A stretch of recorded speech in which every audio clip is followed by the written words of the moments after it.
Good evening. Today is World Book Day, and now more than ever, we are reminded of the power of the written word to entertain, to comfort, to heal, and to give us hope, maybe. It gives me great pleasure to welcome you to a conversation with Jnanpith Award winner and one of the world's most read writers, Amitav Ghosh. This is the first of a conversation in association with the publishing committee within FICCI, the representatives of the publishing industry in India. We live in extremely challenging times.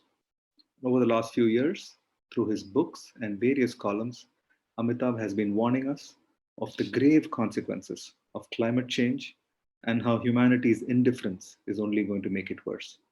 Our current times are proof that we have to value the planet and the world around us even better than we always do. On the occasion of the World Book Day again, he will be in conversation with his publisher Jnanpith about his forthcoming and most powerful new work, The Living Mountain, and talk to us about how we can make a difference. Thank you for joining us. And now I hand over to Jnanpith. Good evening and greetings on the occasion of World Book Day. My name is Jnanpith. I'm publisher at HarperCollins Publishers India.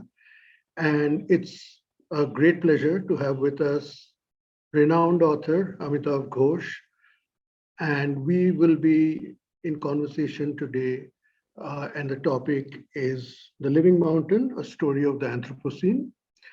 And it's my pleasant duty to first introduce Amitav very briefly. I don't think he needs an introduction, but he is one of the most renowned and best loved authors of our times. And if you ask many of us who love books to name some of our favorite books, some of the titles that will crop up in that list, I'm sure, are The Shadowlines, Calcutta Chromosome, The Glass Palace, The Hungry Tide, the three books in the Ibis trilogy, Gun Island, The Great Derangement, and most recently, his most recent book, Jungle Nama. And I know that we have a lot more to look forward to from Amitav, and it's a great pleasure to have you with us, Amitav, and really looking forward to this conversation. Thank you so much, Udayan. Thank you very much for doing this, and thank you for that very generous introduction. It's a great pleasure to be with you. So, Amitav, to start off, our session today takes off from the title of your forthcoming book, The Living Mountain, which we'll be publishing from HarperCollins in next January. That's coming out in January 22. But it's a book that is very relevant to our times, and the title for this session, The Living Mountain, a story of the Anthropocene, takes off from that book. So I wanted to start off with that. So The Living Mountain is this short story. It's a fable, and it is a fable for our times. It's a story about human exploitation, relentless exploitation of natural resources that leads to an environmental collapse. And you can imagine how relevant to our times this is. Amitav, what prompted you to write this? How did this story come about? And also, it was written in the course of the pandemic, right? Yes, all of that is true. See, the way it came about is that many years ago, I was invited to give a talk in Singapore. And I think it was 2016 or 2017.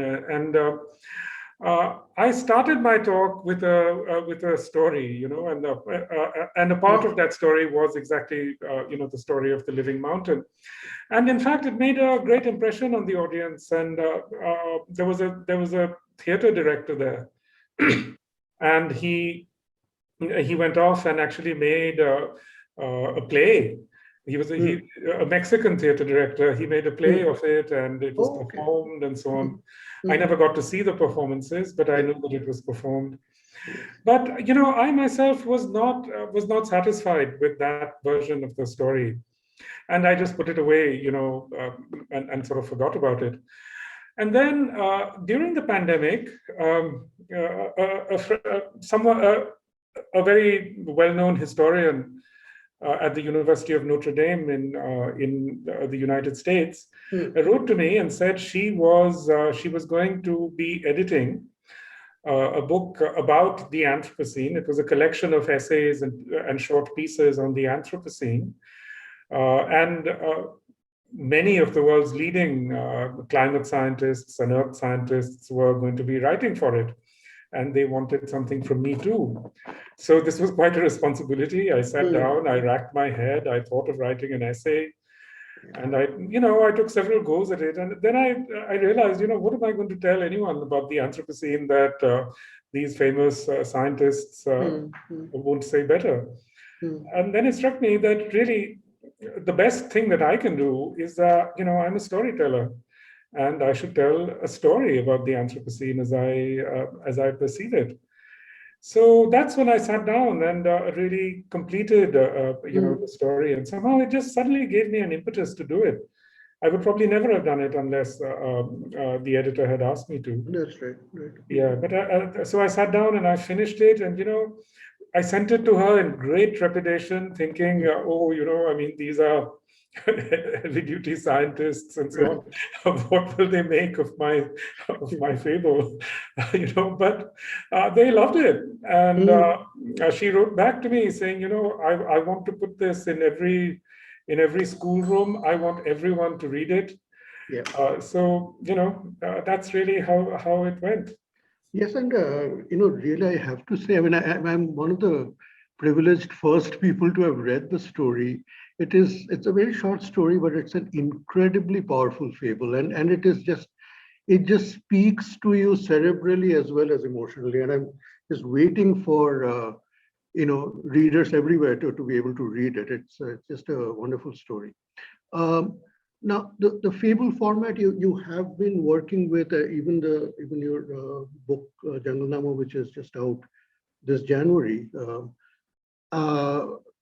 builds on the legend of Bon Bibi, which is a story from the Sundarban, and you have, of course, made it your own in a way that is really, in terms of just poetic skill, I found it incredible how you have replicated the Dipodipayar, in which the book is originally, in which the legend is originally recounted in Bangla, into an English format. But again, it is a fable, and it is in many ways, though that's an ages old fable, it is very relevant to our times.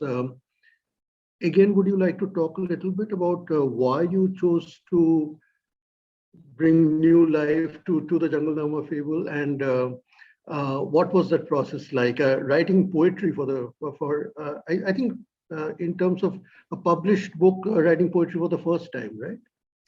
Yes, absolutely. And, it's interesting that you use the word poetry. I would rather call it narrative verse. Because it's quite a different thing. I mean, poetry, as say, for example, any of our leading poets, like Leela Gandhi or Ranjit Hoskote or so. I mean, I would not compare this book to the kind of work they do. They're extremely skilled poets and so on. Whereas I'm sort of recounting the story more in the voice of a folklorist, because these stories like that of Jungle Nama, the story of Bon Bibi from the Sundarban, that is also told in verse, but the people who told those stories didn't think of themselves as poets, really. I mean, they were just people who were writing a story that could be chanted. Therefore they wrote it in meter and verse. I think it's a different, there's a difference between the two. And in the same way, I wouldn't say that I consider myself a poet. I consider myself a storyteller. Yes. And it's just that I'm telling the story in verse rather than. But I must say there that I've used this meter, Dvipodipayar, as we call it in Bangla, which means the two-footed line. These are couplets of 24 syllables each, and each line has a break in the middle. But it's a very remarkable meter. I mean, I think it's an extraordinarily flexible meter. It's beautiful for chanting. Yes. You can say things in so many different ways. And I really discovered in using this meter that it's, it's got an incredible sort of flexibility as well as a sort of expressive power. And I'm happy to say that, my friend Shukanta Chaudhary, who is, as you know, one of the great literary critics of our time, and also he understands, he reads Bangla and writes about Bangla. He just wrote to me to say that he thought what I'd done with it was amazing. And I felt incredibly flattered because, to hear that from someone like Shukanto is a very remarkable thing. I've also been working very closely with my Italian translators who are translating it in the same way, using the meter and the rhyme. And they've done that will be very interesting. Yeah. They've done such a marvelous job. I mean, to read it, you would think it was written in Italian. So that shows you exactly how flexible and how powerful this meter is. Yeah. In terms of it's a very simple story. It's an episode from the Bonbibi legend, where it's a story of this poor sad boy, as they say, Dukhe, and how he is taken into the jungle by his uncle Dhona, and then Dhona makes a deal with Dukhin Rai, who's one of the, let's say, gods or demigods of the jungle, who masquerades as a tiger sometimes, and just conspires to leave Dukhe there all by himself, and then he prays to Bonbibi, and Bonbibi comes to his aid.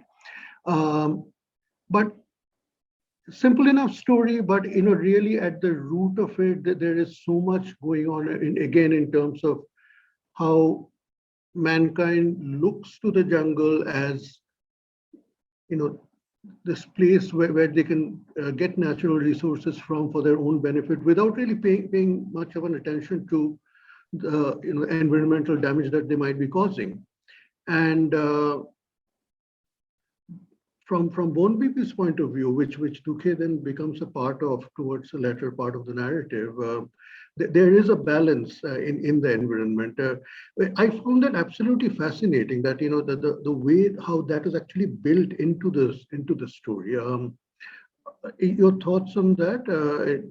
It's yeah. Sure. It's a story about finding balance. It's a story about balancing the needs of human beings with the needs of other beings, like tigers and the forest and so on.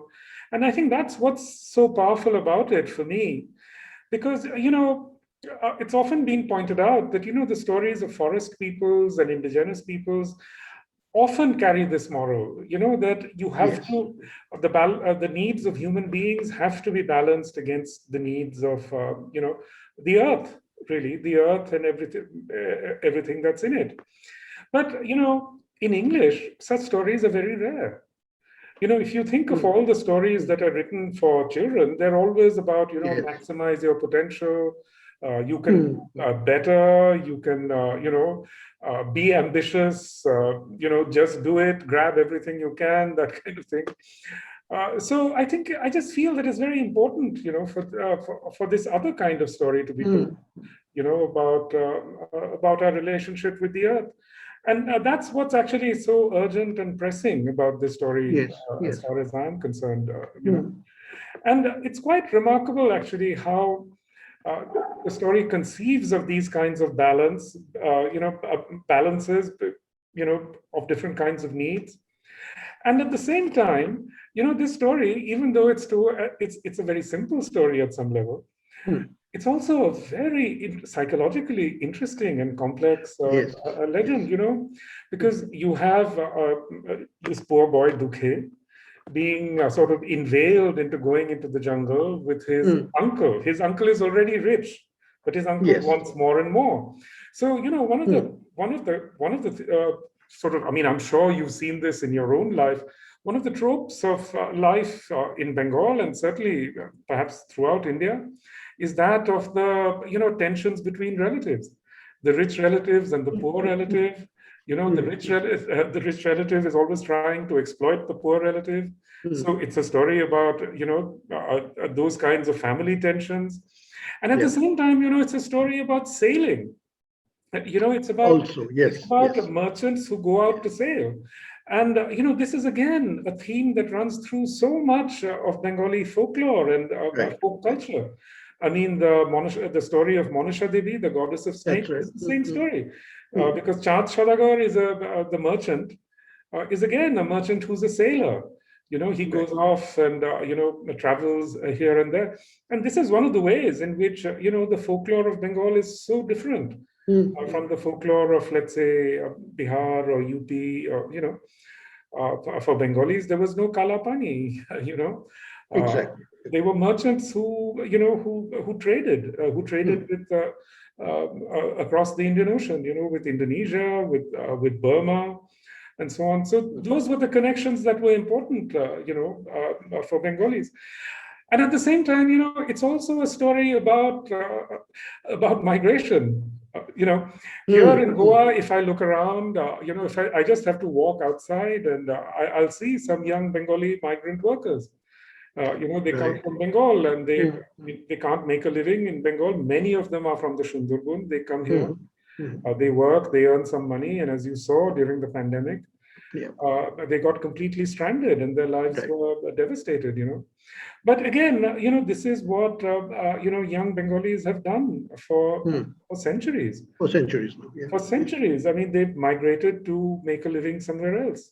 Yes. So again, that story is very much at the center of this when Dukhe says to his mother that going abroad is what everyone does.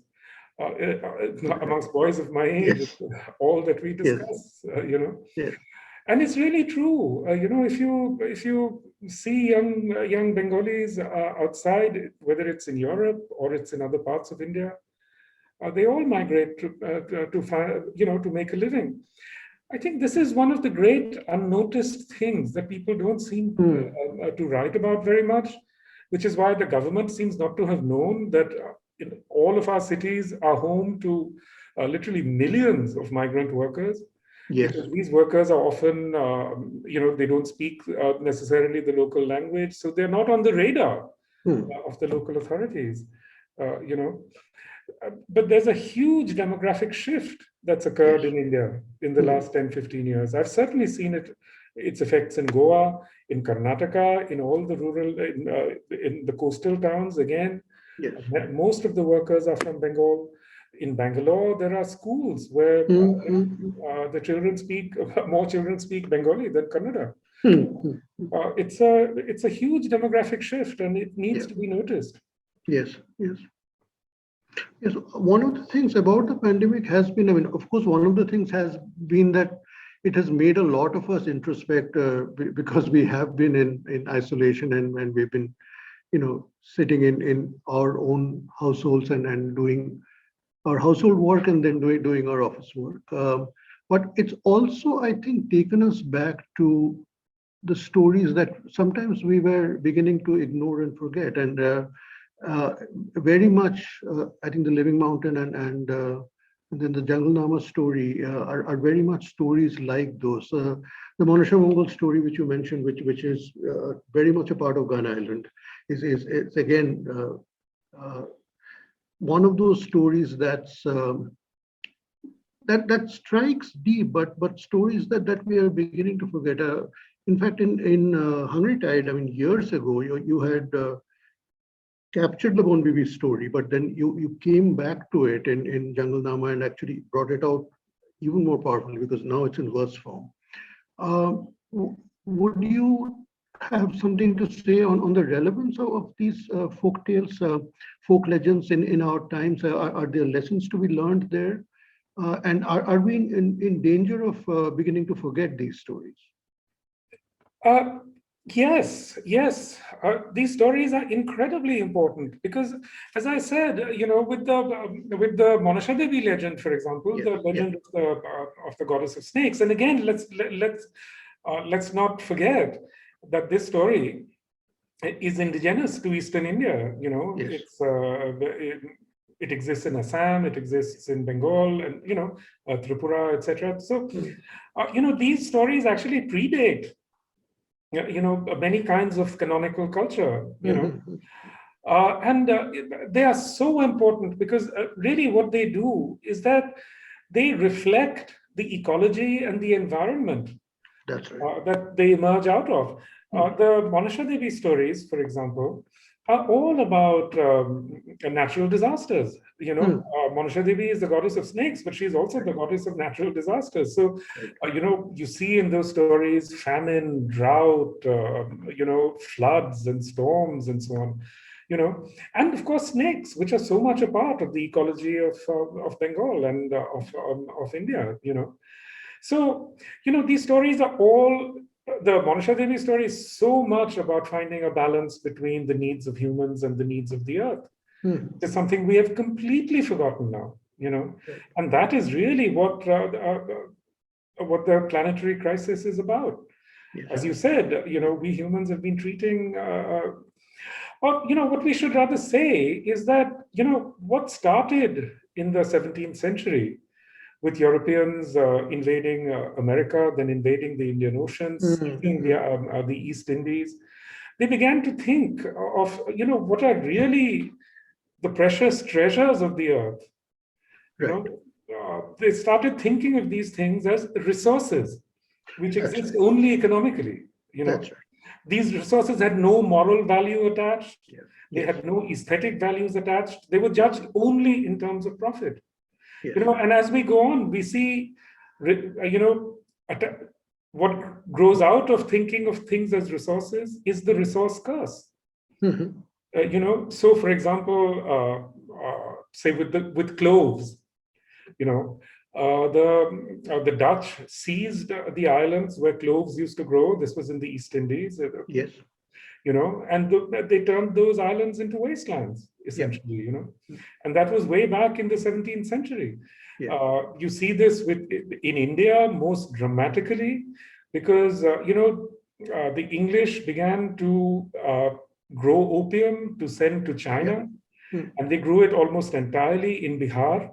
India became then the world's largest opium producer, and it is still today a fact little known to most people, but still the largest producer of legitimate opium, medical opium.